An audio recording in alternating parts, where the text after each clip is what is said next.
Okay, thank you, Emma. So today's talk is on lessons learned from co-designing a digital health technology with people living with Parkinson's, the eCARE-PD study.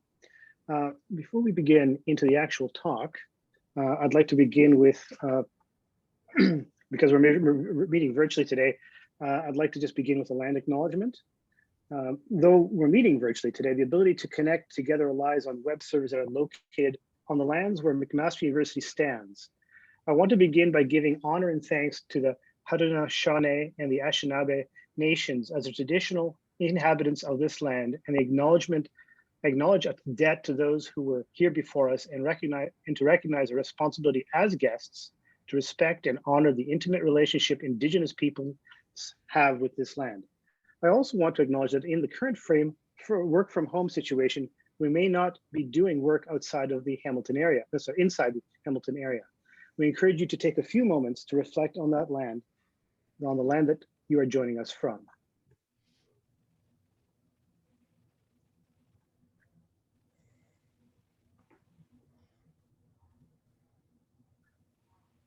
So very quickly to introduce our two guest speakers, which I believe are both joining us from the University of Ottawa. Dr. Sylvie Grosjean is a professor in the Department of Communications at the University of Ottawa, research chair in international francophonie on digital health technologies, and has ongoing research in the production and communication of sensory knowledge in a variety of professional settings, the role of technologies on care coordination, healthcare organizations, and telehealth and telemedicine. Dr. Tiago Mestre is an associate professor in the Department of Medicine, Division of Neurology at the University of Ottawa. He's also a neurologist at Ottawa Hospital, co-director of the Deep Brain Stimulation Program, and an associate scientist at the Ottawa Hospital Research Institute.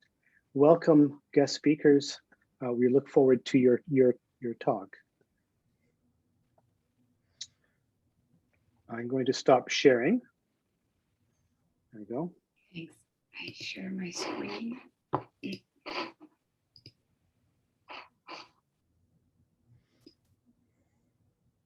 Okay, I think you see my screen now. Yeah. Thank you for the invitation to present the Ecarpd study today. And I will present this study in collaboration with my colleague, Dr. Mestre, who initiated this project.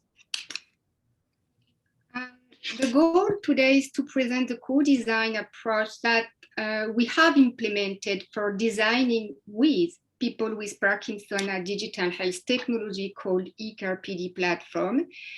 And I would like to illustrate the fundamental principles that guide this co-design approach and the lessons to be learned from this type of approach.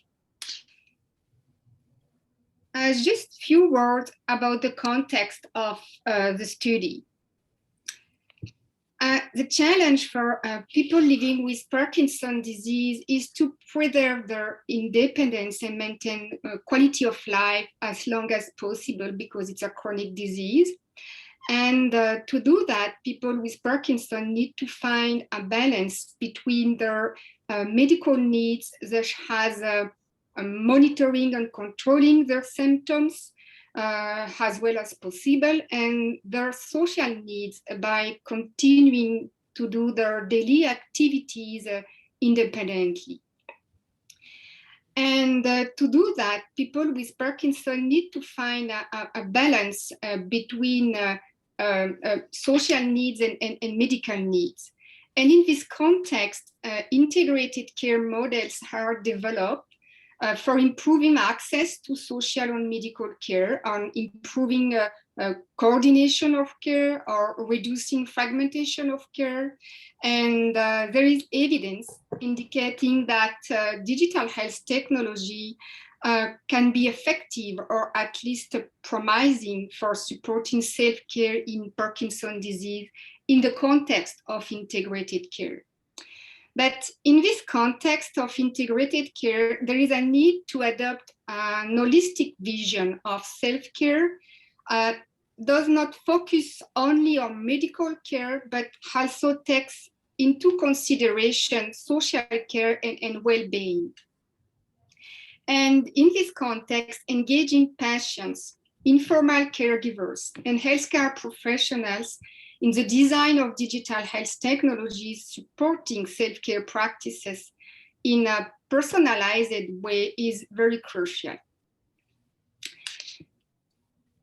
And for the purpose of the study, we have one research question: how to design a personalized e-health technology to support self-care and promote integrated care for people living with Parkinson. And in summary, the Ecarpd platform should support self-care at home, promote integrated care, and generate tailored digital health communication.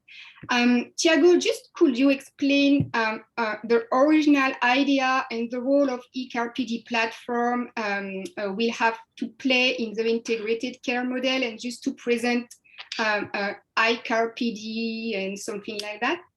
Yes, thank you. So the way the idea of the eCARE-PD platform comes is from a wider project that has, as Sylvie was mentioning, is we've been developing in Ottawa now for the last 5-6 years, in which we try to bring the ideas of care integration within its self-management support and what we call technology-enabled care into our, I would say, eventually our standard of practice in following patients or people living with Parkinson's disease.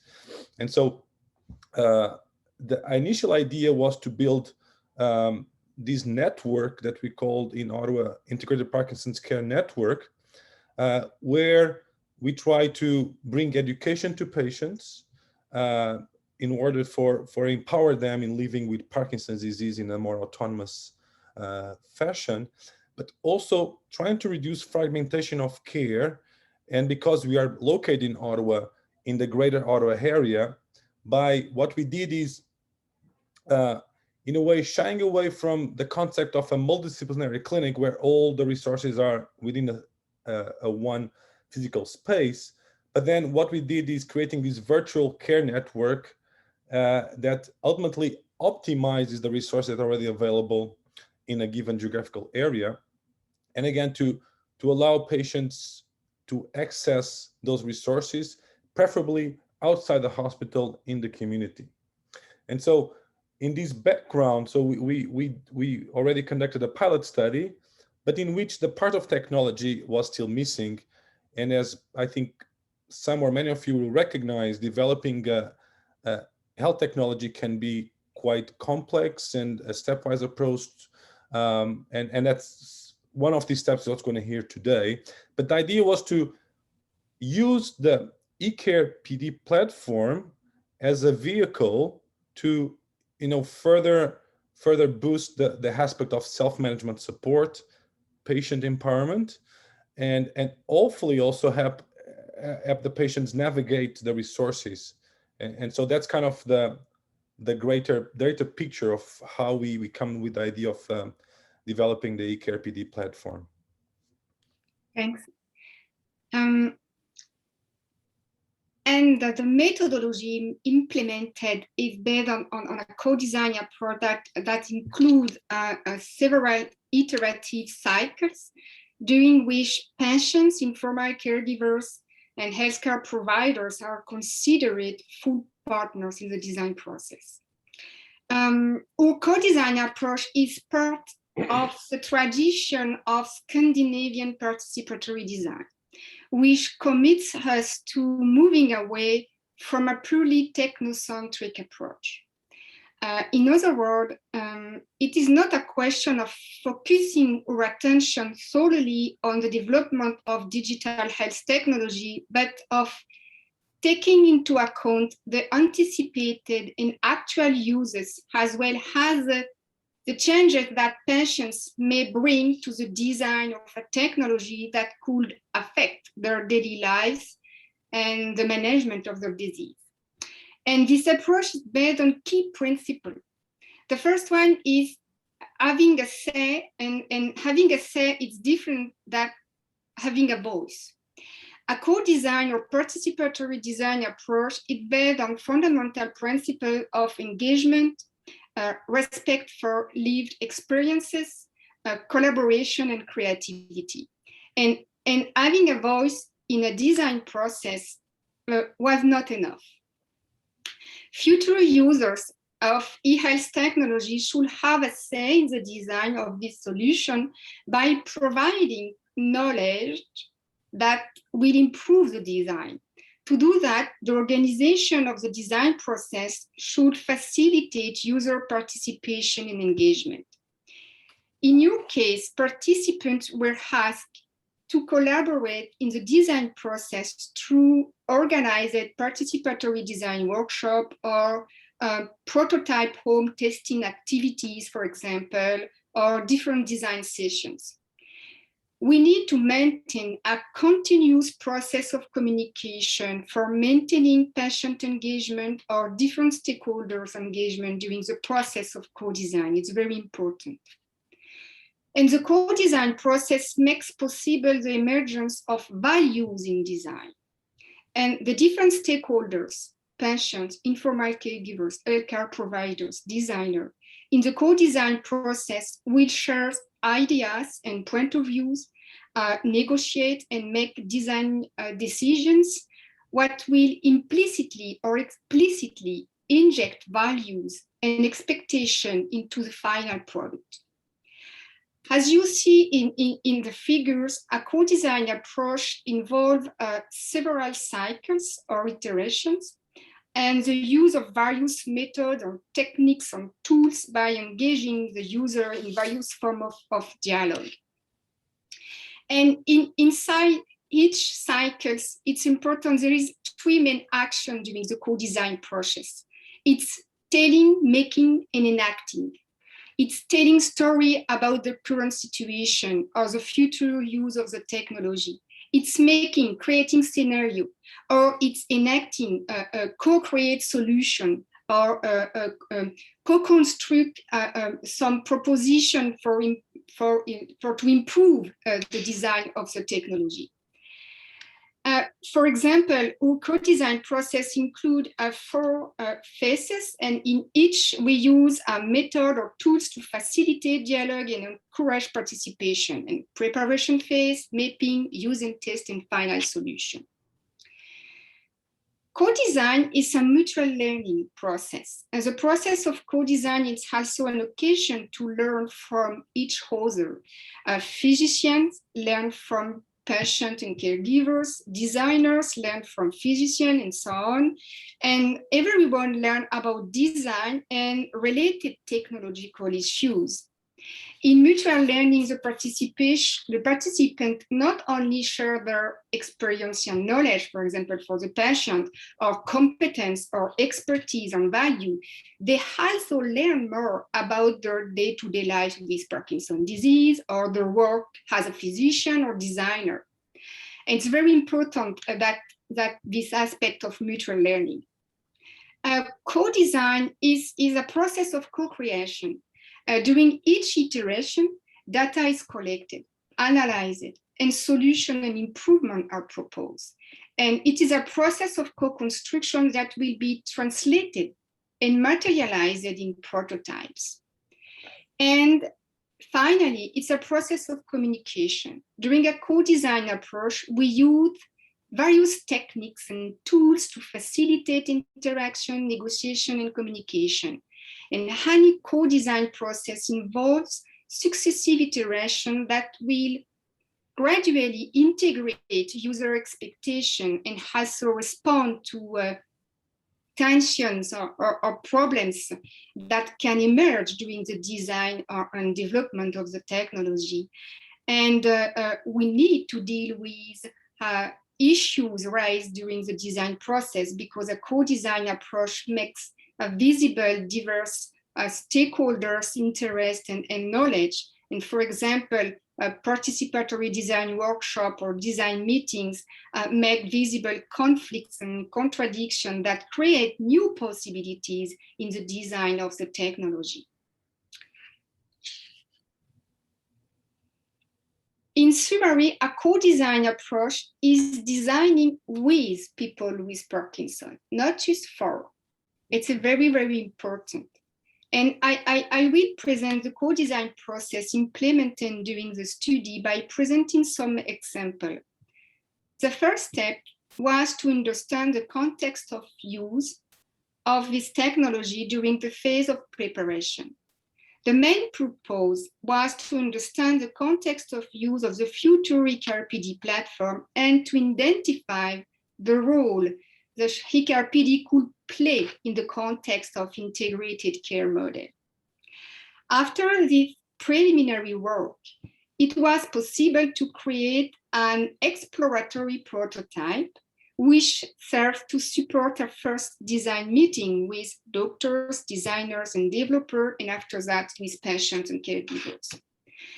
The aim of this meeting was to define the platform's goals and to clarify with the doctor and designer, for example, what functionalities needed to be integrated into Ecarpd platform.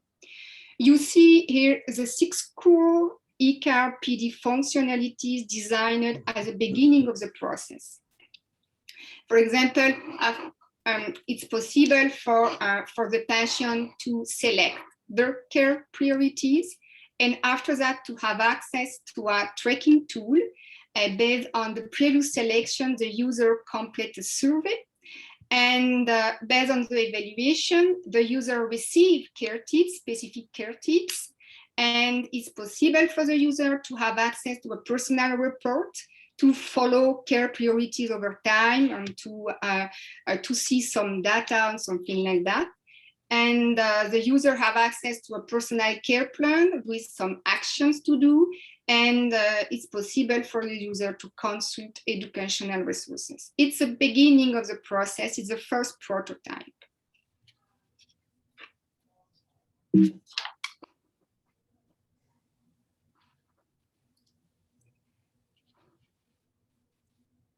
During the mapping phase, we organized 3 participatory design workshops with 21 participants, 5 healthcare providers, and 16 patient and informal caregivers. The goal was to engage the future user to share their experiences by using the facilitation technique trajectory mapping.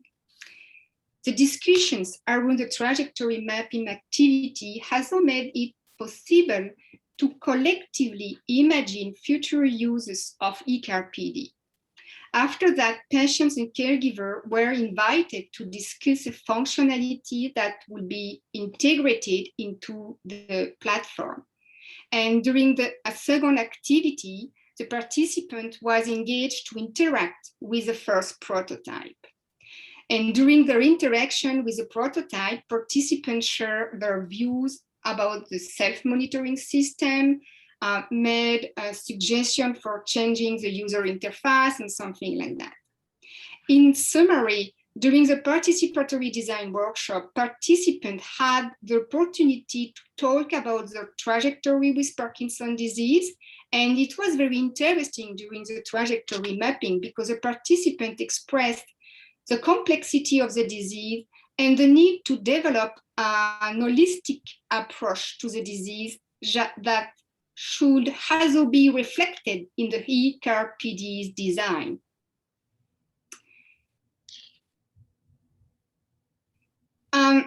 The participant identified 6 key design features and made a recommendation for improving the design of the platform.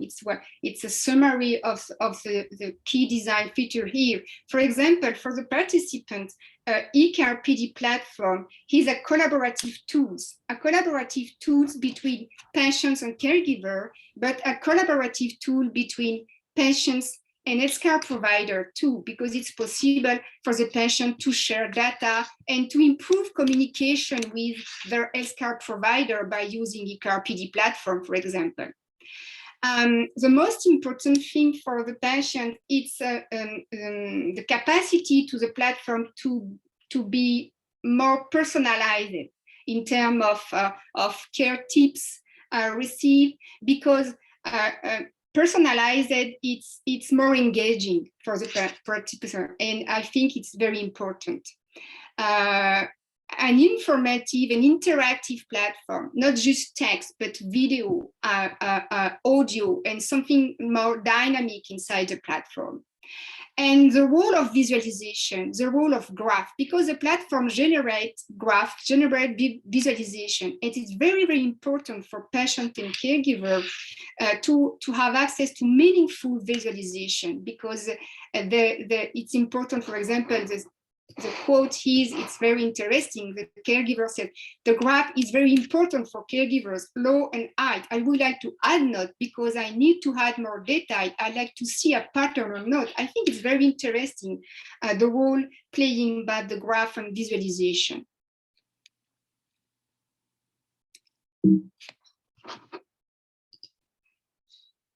In the next phase, test and use, the participants were invited to test a second prototype at home for 3 weeks and to provide feedback during the testing phase. The home test includes 30 participants. It's designed in use because it's designed in real life condition of use. The purpose of the home test was to assess the technology's usability, to identify which factors influence its practical and social acceptability. In other words, design in use, it's design in relation to social practices, not just design in relation to a system or technology. And we need to understand the use and inclusion of Ecarpd platform in daily practice. And as you see, the participants provide a lot of comments and useful recommendations to improve Ecarpd. I have put some example of feedback here. The goal was not only to identify technical problems with the user interface design, but also to consider the development of this technology in meaningful uses for people with Parkinson. In summary, during the test at home, participants evaluated the platform, but also made recommendations for changes in the design in order to address some problems, some issues. For example, after the home test, several issues are identified by the users. One example is guidance. Guidance was a big problem where the participants use the tools to identify and select, for example, care priorities. Users were confused when they need to choose and select their care priorities to be tracked, for example. For some, identifying only 3 or 4 priorities was unrealistic given their condition. And for others, this exercise was useful because it was possible for them to focus on the issues of the day. And it's very interesting for us to see the different type of use of the technology. Another problem raised by users is the lack of interactivity and the compatibility problem. They want a more inclusive technology, a technology that could be used by people who have motor symptoms or cognitive or vision problem. I think some people said recognizing that Parkinson's disease is a progressive disease, mobility and cognitive change must be taken into account in the interface of platform. Another point is the level of personalization of care tips generated by the platform. It is essential for users to receive personalized advice, to have access to personalized resources given their age, gender, symptoms, stage of the disease, and social needs. And at this point, for the user, the platform is not personalized. It needs more improvement in this aspect.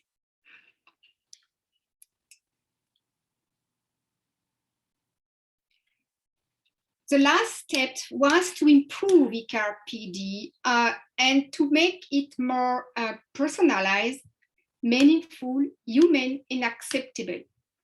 And based on the comments received after the test at home, the research team created wireframes incorporating in the design some changes proposed by the users. The goal of the final phase of the co-design process was to improve the Ecarpd platform by collectively identifying solutions that should be implemented in the final prototype. The previous cycles test and use at home revealed problems in the use of the platform. This is common and expected during a co-design process. It was the goal of the co-design process to collectively identify solutions to the problem that emerged during the co-design process. And to do that, we conducted a remote participatory design workshop with a group of users. And after that, we organized 3 design critique sessions with people with Parkinson and informal caregivers, and 1 session involving healthcare provider and researchers. By paying attention to the multiple voices, it was possible to explore different values and progressively to identify shared values in design. In your case, the values in design are to design a technology that proposes an holistic approach of the disease, to design a meaningful tools with meaningful visualization, and this graph, this visualization need to improve the social value of the data generated by the platform, to design a personalized technologies that generate personalized care tips or care resources, and to develop a human or warm technology. It's very important for the patient, a technology focusing on positive actions and using empathic language. Its values are translated and materialized in the design.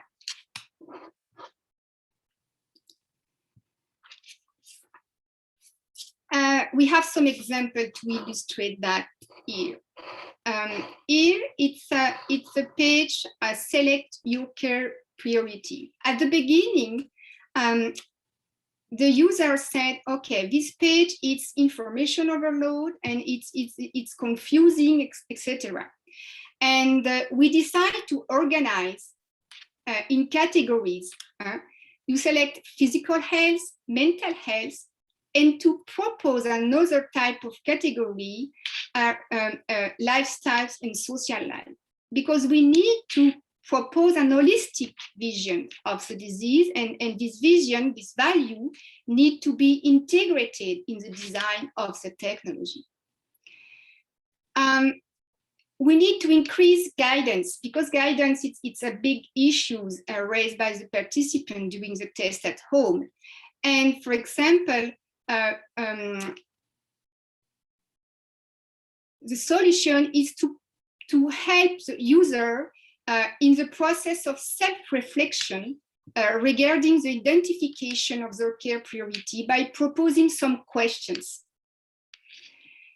Another aspect is make Ecarpd more human by adopting a positive and empathic tone on the platform, because the patient react about the language used inside the platform and react about some icons. For example, the first icon used for physical activity or physical health was big muscle. And the patient and sometimes healthcare provider to react to that and said, okay, it's not me, because I live with Parkinson and big muscle is impossible. I think it's very interesting. And some patients said, okay, Ecarpd platform is not a watcher platform. It's different. I think it's very interesting to know that. Another example, it's about personalization, because personalization was a big issue during all the process of the co-design.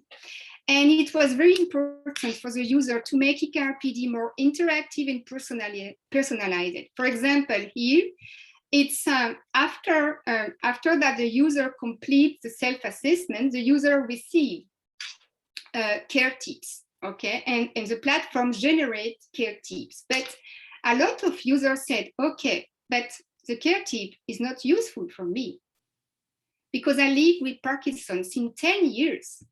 And I know that. I would like a care tip more personalized for me. And the solution proposed during the design activity is to have the possibility for the user to accept the care tip or to refuse the care tip. And if the user refuses the care tip, the platform generates another care tips more personalized. It's one example of solution integrated in the design and proposed by the participant during the process of co-design.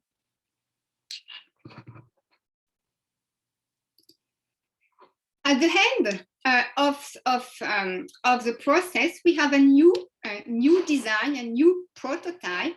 For example, the home page is very simple with a short video to explain the use of the platform, 3 main actions with pictures and text. And after that, we have the same functionalities, but with different type of we need to improve the design. For example, for care priorities, it's more, it's categories and it's a more holistic approach. And we support self-representation of the selection of care priorities. Based on the previous selection, the user completed self-assessment and received more personalized care tips, and we have the control to select their care tip. We try to improve the visualization and the personal report, and we propose an action plan. It's not just it's like a summary of the advice received and a summary of the personalized care resources. And we try to redesign the aspect of educational or community resources by adding, for example, a geolocation of community resources to promote more integrated care inside the design of the platform. Lesson learning. I think designing digital health technologies is not an easy task, okay? Because I think it's important to know that co-design, it's a mindset, okay? It's not just a set of method or a collection of tools or facilitation technique.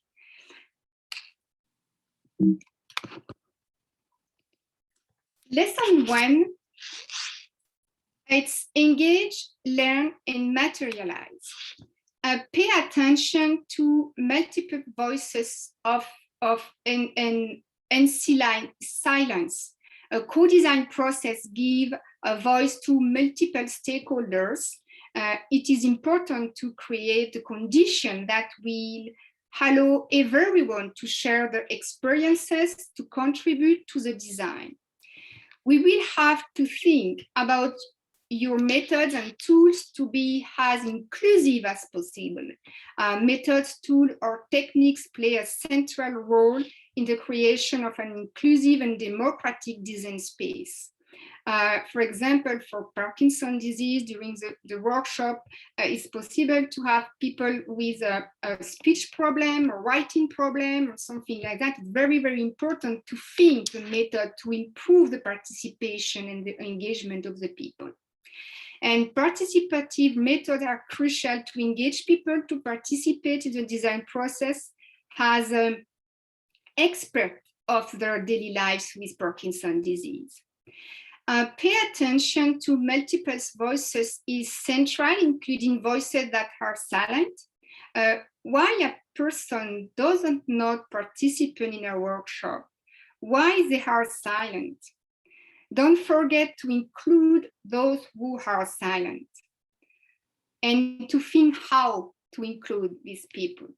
Don't neglect silence because have meaning sometimes. It's important to create a design space supporting mutual learning. We need to reflect on how do we create the conditions necessary for participatory or co-design process. You need to reflect critically about your design practices and sometimes to revise your initial plan.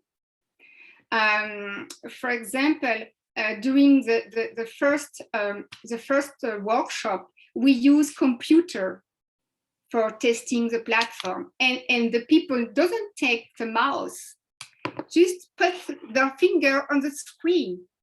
I think it's very interesting because naturally people with Parkinson use tablet, not computer, because sometimes it could be difficult. I think it's very interesting to learn that. And for improving engagement, participation, collaboration, co-creation, don't hesitate to use boundary objects as communication tools, such as a prototype or wireframe or PowerPoint presentation and so on. But it's very important to use this type of object to improve communication process. And finally, materialize values negotiated, shared in the design of the technology. Lesson 2, be open-minded, cultural disruption, and don't idealize. It's very important. Be open-minded about various suggestions and don't be afraid about tensions, contradictions, because contradictions, conflicts are regarded as resources in the design process. Discordance, tensions could present opportunities for innovation. For example, in your case, the level of personalization was a big challenge and create tension and dissatisfaction during all the process of co-design. But progressively, a solution has been found collectively. The creation of a recommender system to improve the process of personalization. A solution that we had not anticipated at the beginning of the process. Co-design is a disruptive approach, initiating cultural disruption for the healthcare organization, because the relationship between physician and healthcare provider and patient, it's a quad stakeholder. But also for the designer or private company. And it could be difficult because it's a cultural change for healthcare organization, for a healthcare team, for private company, designer, and so on. And finally, it could be time consuming because it's an iterative process. And we need to consider that before to start a co-design approach. Tiago, I would like your input about that because do you want to add something about the lesson based on your experience as a physician involved in the design process? Oh, absolutely. I mean, I have to say that with this project overall and with the platform in more detail, you know, I as a researcher and also a physician became more aware of the co-design, but I have to say I'm fully converted. It makes a lot of sense when we're doing these things for patients. We're not trying to develop a blood test. We're trying to develop something that ultimately we want patients to use and use well and to meet all those, their needs. And so it makes very intuitive, very intuitive value to do this project. And I've learned a lot also. But I think as some of the points that Sylvie has mentioned, for me as a researcher, the challenge is what to do next, you know, how to synthesize all these tensions of these kind of, we have the wish list, what I say is the wish list of patients. And it's a long list. Ultimately, we'd like to deliver it, but then how we are, and that's kind of the step we are in at this point is how we integrate, that this wish list makes a lot of sense. And even some of the solutions that Sylvie has already put forward make a lot of sense. But then how do we make it happen, right? In terms of, because it requires iterative evaluation, it's time consuming, and also as some of app developers I think are critically aware, it can be financially, the investment can be quite significant. And so how we come up with my vision is, how can we come up with the best next solution that help us to keep going on these, as Sylvie said, on this mindset, on this kind of roadmap, where we develop a product that ultimately patients will use it and keep using it. I think that's also very important, especially we're talking about Parkinson's, where it's not, it doesn't have any cure, and it's a progressive disorder. So how can we keep up meeting patients' needs in their journey for Parkinson's? Thank you, Tiago. It's finished. If you have any question or comment, don't hesitate. So great. We've been having comments in the chat. You probably can't see them when you're sharing your screen. So I'm going to open it up for questions and comments from the group. Yes, I thought that was a fantastic presentation. And my question to you both is, with a platform like this, and I think the benefit of technology is that it can be replicated. And my question is, what sort of potential for replicability do you see this platform existing across Canada, or even other regions of Canada? And I guess my follow-up question to that is, because of this co-creation, co-iterative process, do you feel that the needs and realities of people living with Parkinson's in other parts of the country would be different enough that it would actually impact the design and the requirement for an adjustment to that? Tiago, do you want to just, because probably you have an idea in terms of expansion? Yeah, definitely. And I think also we can share, not necessarily on this platform, but other co-design activities that we're having in the international project because kind of addresses what Cameron was saying, of different needs, depending on different geographies and different contexts. But really, I mean, actually, I think a potential next step is we've been awarded a CIHR grant to do a replication trial of the whole model, and actually Mestre University is going to be involved, to one of my colleagues in and also in Calgary. So our goal is to deploy the platform as part of the integrated care model in those two contexts. So Hamilton and then Calgary. There's definitely the challenge of what are the current resources we have that are bound to our local reality in Ottawa.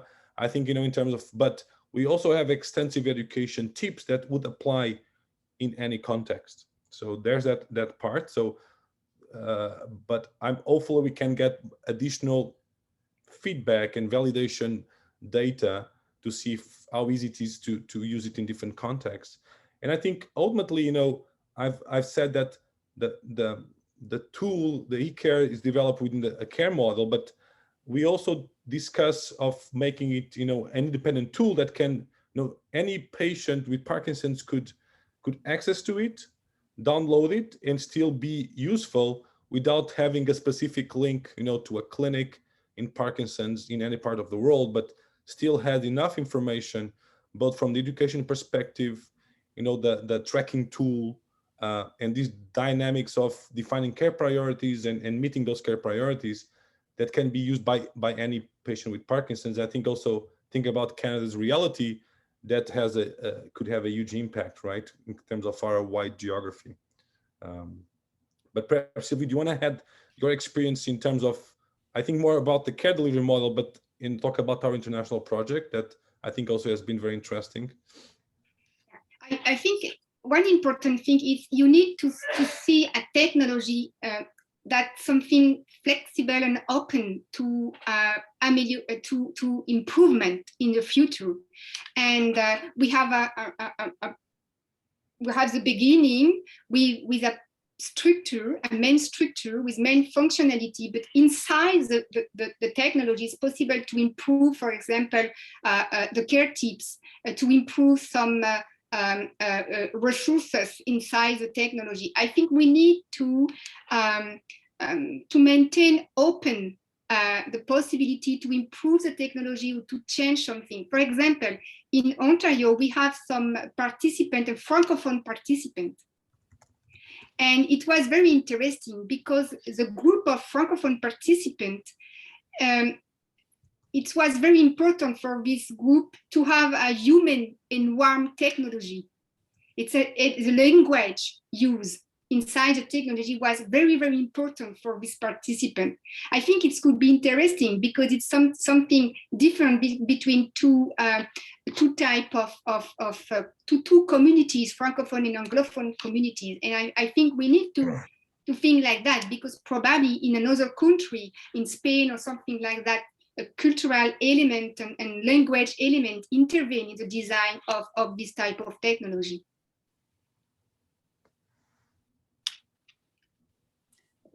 Fabulous answer. I love, you always talk about this is very interesting. I think you embody that curious mindset that is so important in this design work. So this is not, oh, another barrier. This is really interesting. How do we respond? Tammy, you had a kind of follow-up question, I think, also about this idea of transferability. Do you want to unmute and ask that, or do you feel that's been answered? Well, I was just wondering about beyond Parkinson's, if that's ever been talked about, of using the kind of the basics of what you've built and expanding it to other chronic conditions. I'm not sure if that's something that you've considered. I think if you want to develop some technology for a chronic condition, the main challenge for chronic condition is an engagement in the long-term use. And the level of attrition for some technology is very important. And you need to think for chronic condition in terms of engagement in long-term. And the technology need to evolve with the patients, because at the beginning of the diagnosis is not the same needs for the patient, but after 10 or 20 years with the disease, the needs or expectation of support, it's not the same for the patient. And I think we need to think a technology that there is a capacity to evolve with the patient. I think it's a specificity in terms of chronic condition. You know, I don't know if you've met our colleagues. We have a couple of colleagues in rehab science that have an I am able tool, something similar. I'll have to connect you, looking at the Stanford Disease Chronic Self-Management Model, and same thing, a web platform that kind of people can track over time. So it's interesting. There's absolutely a need, I think, for this idea of a self-management kind of platform. Tiago, I know you wanted to say something, and it looks like we have another comment from Habib. Yeah, I just see your. I think in the area of diabetes, there's been great development in terms of self-management, and actually, as we're at initial stages, there was we come across developing the eCARE-PD concept. There was I think there's a company called NextJ that developed a similar product or around the same concepts for diabetes, but it's completely privately run and commercially product. Interesting. Habib, go ahead.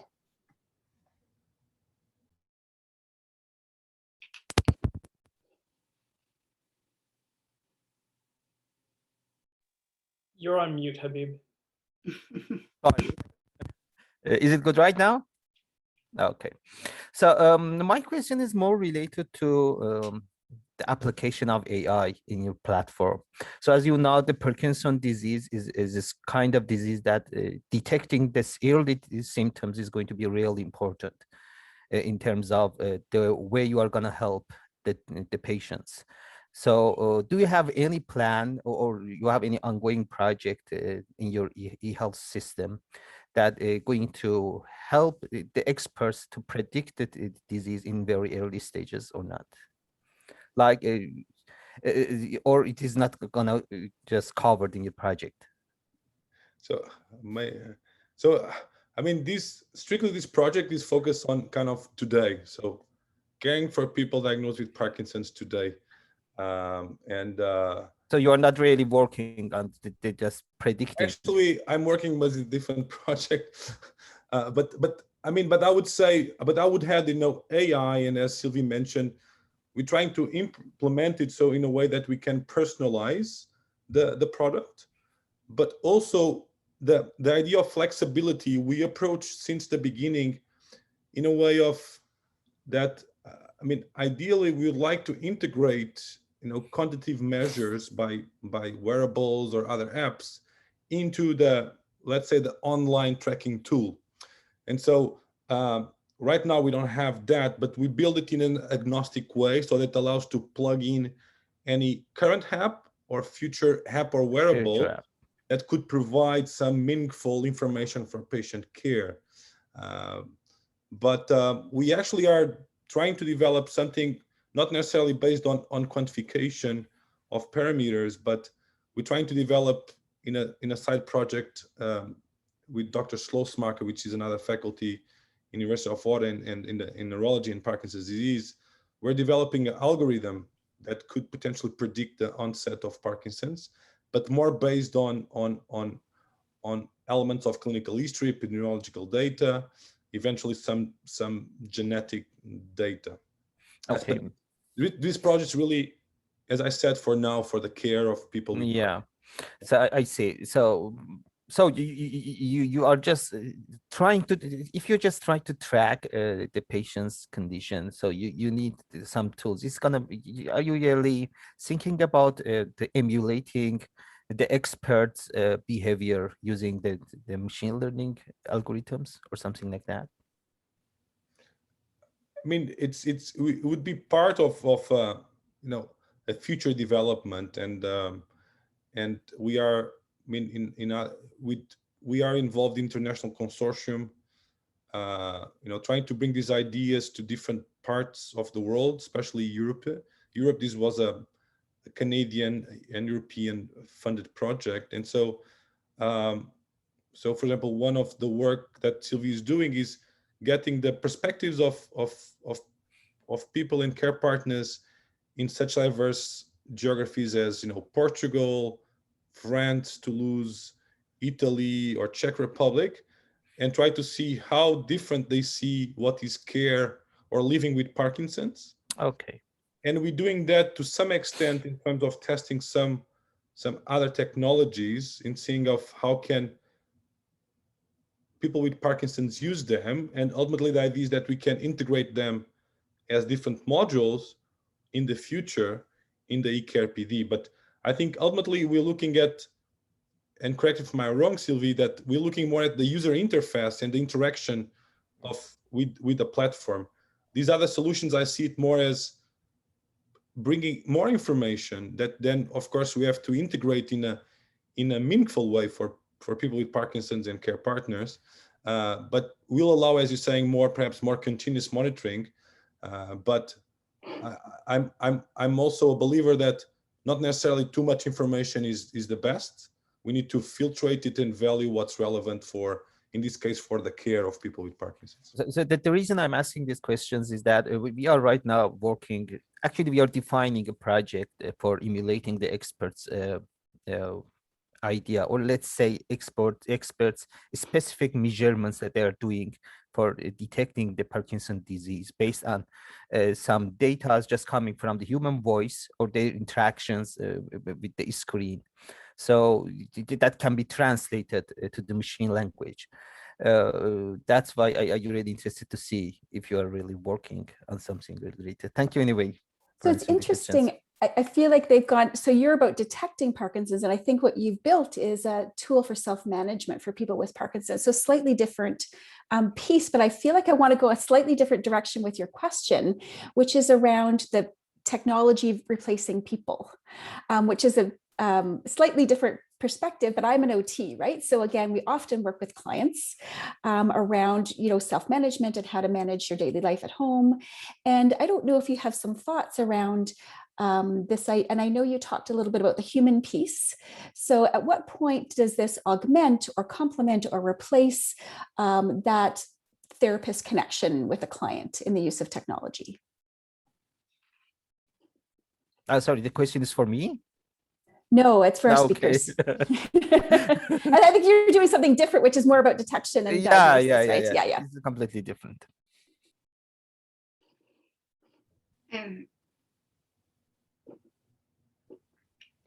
want to go ahead, Sylvie, or you want me to? Yes, I kind to add something, because one interesting thing during the process of co-design, it's the solution proposed by the participant to have a system, a recommender system, for example,